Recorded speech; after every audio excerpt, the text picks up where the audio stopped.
can't find nothing on the radio. You ready, Steve?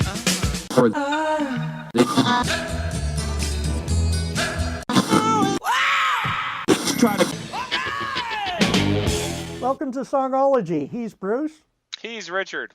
and this is another episode from our Song of the Day archives. Enjoy. Welcome back, Bruce. It's another short week. What are we going to cover this week? Well, in the run-up to the Rock and Roll Hall of Fame ceremony, which is, I believe, on the 18th of April, I thought we should take a look at bands who are not in the Hall of Fame. Okay. I mean, the Rock and Roll Hall of Fame has been around for quite a while, but one of the great complaints about it, apart from the fact that it's in Cleveland, and people complain about that.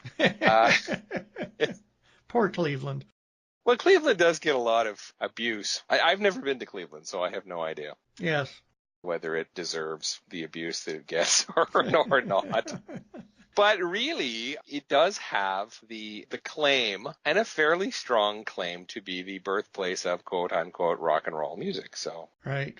but anyway, so yeah, they decided to put the Hall of Fame there, or maybe Cleveland gave them the most money. But one of the complaints about the Rock and Roll Hall of Fame is that it is a kind of a popular kids club, like Okay. you know, well, Yep. well, you're in the cool crowd, you're in the in people, and so you get to get in, versus other people who, you know, are not perceived as being really good or by the in crowd. Yep. And so there's a whole bunch of people who have never really got a sniff of the Rock and Roll Hall of Fame. For instance, Chicago. You remember Chicago, right? Yes. Yeah. Well, the infamous rock band with horns, right? When Billboard magazine a number of years ago did a list of the highest charting bands ever, Chicago is actually the highest charting American band. In the top 100 artists of all time, Yeah. highest charting American band, Chicago. But not in the Hall of Fame.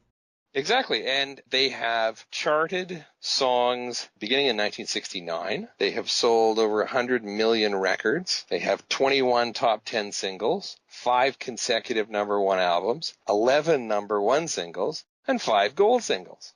Wow. All right, 25 of their 34 albums are platinum. I mean, they've got a star on the walk, as opposed to a walk on the star. They have a star on the Walk of Fame in Hollywood, but Really? they are not in the Hall of Fame. How do they qualify for a star on the Walk of Fame in Hollywood? I think that's another one of those goofy little in club things. Oh, I think okay.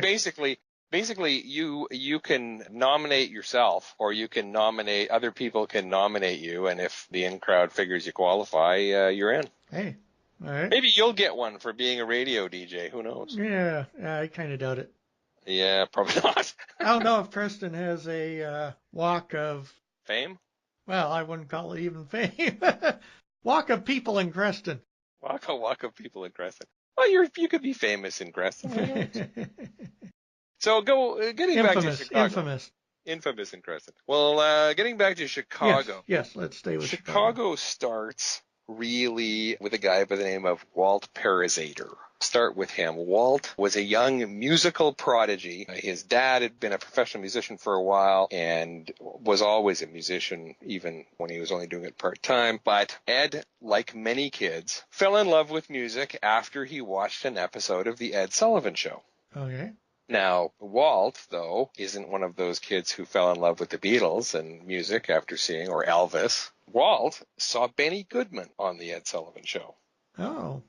And really wanted to play the clarinet. Yeah. And did. Good for him. Good choice.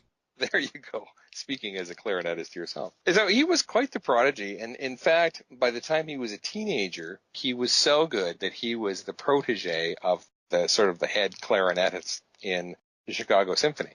And so he was really going somewhere. And he said at the time, his goal in life was, I want to replace my mentor when he's done. I want to be the lead woodwind guy in the Chicago Symphony. But it was the late 50s. Yeah. And rock and roll was getting going. And Walt also played, in addition to playing clarinet, played the saxophone. And he discovered very quickly that not only could you make a buck playing rock and roll music on the weekends in different bands and so forth, you could meet girls. Uh-huh. So this was kind of basically from the age of 13 on, he would be playing in big band, playing big band tunes in orchestras. He was playing classical music, and then he was playing rock and roll. He's playing tequila and whatever other hot saxophone tunes there are on the weekends. So while he was roaring around in these different musical groups in Chicago in the late 50s, he met a guy by the name of Jimmy Guercio, who was to become Chicago's producer for a while, and he met a guitar player by the name of Terry Kath. They decided to put together a band, and that's sort of where Chicago got going. It was Perizzator and Kath, and then they recruited the other guys after that. They used to rehearse in Walt's parents' basement, and they were really kind of going places. They started off doing a lot of soul stuff because the only music that had horns were soul acts like James Brown, Wilson Pickett, that sort of thing. So they needed a name, and a friend of theirs who was going to book them for a dance said, well, everybody's talking about the next big thing, and maybe that's what we'll call you. We'll just call you the Big Thing. So for a while, that's what the band was known as. And it was after they were playing on a bill with the big band, not the Big Thing, but the most popular band in Chicago at the time was a group called The Exceptions. And the Big Thing opened for The Exceptions during one particular performance. Well, that is the Big Thing guys, hung around to watch The Exceptions, but little did they know that a particular guy from The Exceptions had come in early to watch them. And that was Peter Cetera, who people may recognize as the guy who did a lot of, particularly in the late period of Chicago and before he left for a solo career, he did a huge amount of the singing. It was anything that required a higher voice because Cetera is a tenor. So Cetera, believe it or not, actually started out playing the accordion. So you end up with one of the most popular bands in American music history, started by a clarinetist and an accordionist. And started out basically like a garage band. Well, I started out band. in a basement or garage band, right? So Cetera was really quite interested. And at the time, the boys in the Big Thing didn't have a bass player. Right. So their keyboardist was doing the bass part with the pedals on the organ, but it really wasn't working out very well. Yeah. And when Cetera introduced himself and they got to talking and so forth, they realized he would be perfect for the band because both Terry Kath and Robert Lamb are baritones, whereas Peter Cetera is a tenor, and so you get a lot more musical range with that. So really quickly, he joined the band, and that really was the thing that sort of set them off. So they go out to Los Angeles at the instigation of Walt's old friend Jimmy Guercio, who had become a music producer by that time. That is Guercio, renamed them Chicago Transit Authority. He didn't think the Big Thing was a good name, and he used to ride to school on Chicago Transit Authority buses. Right. He thought, okay, well, this will be a good thing for LA. And so their first album was actually released under Chicago Transit Authority, and they got a letter of complaint from the Chicago Transit Authority. So that was where the Transit Authority part went, and now it's just plain old Chicago. So they did actually pretty well from the very beginning. So if we sort of fast forward several years to the song that I'm going to play for you this morning, Terry Kath actually died in 1978 from an accidental gunshot wound. Very shocking for everybody. Someday, if I decide that it's not in terrible taste, I have a whole list of people who have had mishaps with guns, some of them fatal, one of them being Terry Kath. Now, he was a huge part of the band and was really well thought of. In fact, Jimi Hendrix was a Terry Kath fan. Oh, yeah. So he was a loss, a huge, huge loss. Yeah. And they just didn't think, oh, we don't know whether we can replace him. But they spent a lot of time soul searching, thinking about it, and decided, okay, well, we'll give it a try. They recruited a new guitarist and then decided to put out their next album. Chicago albums always had numbers. Just Chicago 1, Chicago 2, and so forth. Yeah, yeah. Well, this one was unique because they gave it a name. They called it Hot Streets. And it was also unique because it was the first time where there was a picture of the group on the cover. Before that, it was just the logo. There's a sort of stylized Chicago logo. And they thought, okay, well, this is a new thing for us. We'll try this out. And shortly after it was released and the album was doing very well, they hired a marketing company to do a survey to find out what people were thinking. And the results were that 90% of people surveyed did not care what they looked like. What they wanted to see was the logo. Yeah. And the band was a little taken aback by that originally. And then they thought about it for a while and they said, well, really, it's about the music. So who cares what we look like? Yeah.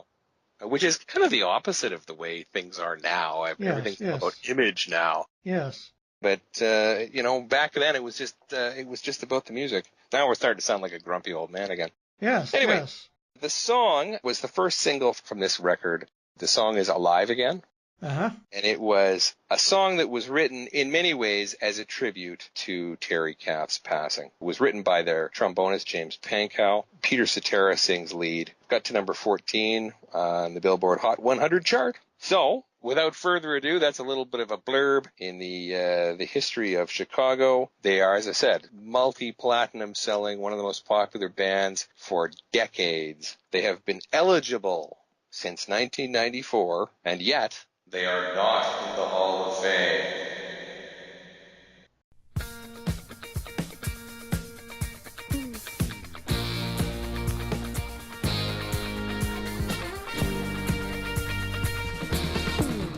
And as usual, I have to stop it right there due to the wonderful world of fair use rules. If you haven't already done so, please subscribe.